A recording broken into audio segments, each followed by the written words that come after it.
अस्सलाम वालेकुम students, welcome back. आज हम बात करेंगे बायोलॉजिकल ऑर्गेनाइजेशन के बारे में कि बायोलॉजी की स्टडी करना, जानदारों की स्टडी करना, मुख्तलिफ लेवल पर जाकर उसको हम बायोलॉजिकल ऑर्गेनाइजेशन का नाम देते हैं।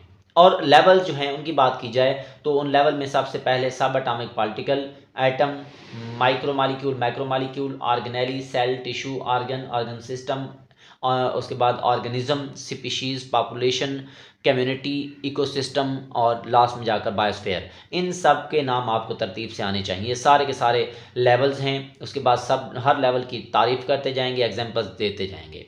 जैसे कि सब एटॉमिक पार्टिकल की बात की जाए तो वो पार्टिकल जो एक एटम को बनाते हैं उनको हम क्या कहते हैं, सब एटॉमिक पार्टिकल का नाम देते हैं, जैसे कि प्रोटॉन, इलेक्ट्रॉन, न्यूट्रॉन वगैरह। एटम क्या है? किसी भी एलिमेंट का वो छोटे से छोटा ज़रा जो उस एलिमेंट की खसूसियात को बरकरार रखे उसको हम एटम कहते हैं, जैसे कि कार्बन, हाइड्रोजन, नाइट्रोजन वगैरह।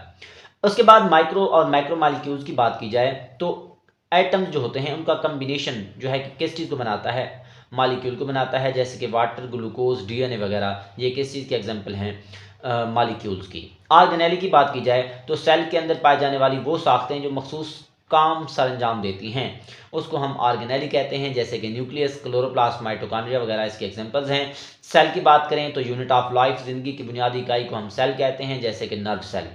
टिश्यू की बात करेंगे तो एक जैसे सेल्स का ग्रुप जो मखसूस काम करते हैं टिश्यू कहलाता है, जैसे कि मस्कुलर टिश्यू, नर्वस टिश्यू वगैरह।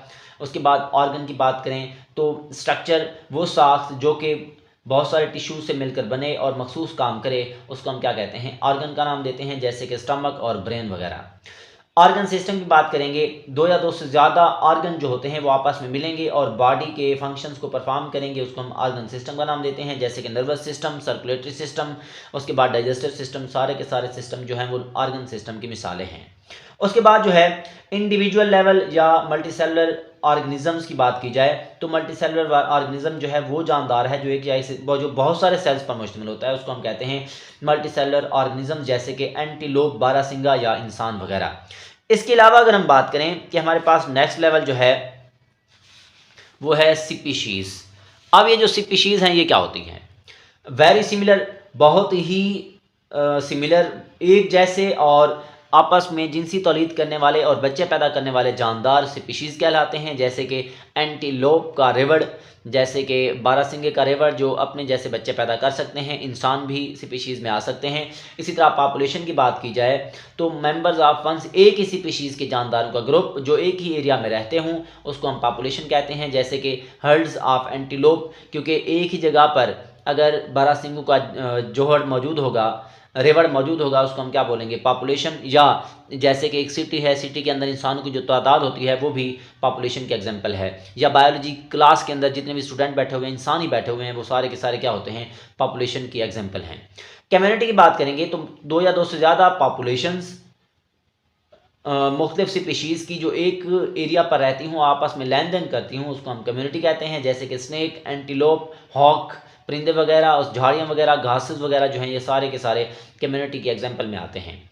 इकोसिस्टम की बात करेंगे तो कम्युनिटी अपने मतलब कम्युनिटी भी हो, लिविंग, नॉन लिविंग, सारी चीज़ें एक साथ मौजूद हों तब वो क्या किस चीज़ को बनाती हैं, इकोसिस्टम को बनाती हैं, जैसे कि स्ट्रीम, नदी, बशेस, झाड़ियाँ, रॉक्स, चट्टानें। उसके बाद स्नेक, वहाँ पे सांप अगर मौजूद होंगे, जितने भी जानदार होंगे वो सारे के सारे मिलकर किस चीज़ को बनाएंगे, इकोसिस्टम को बनाएंगे।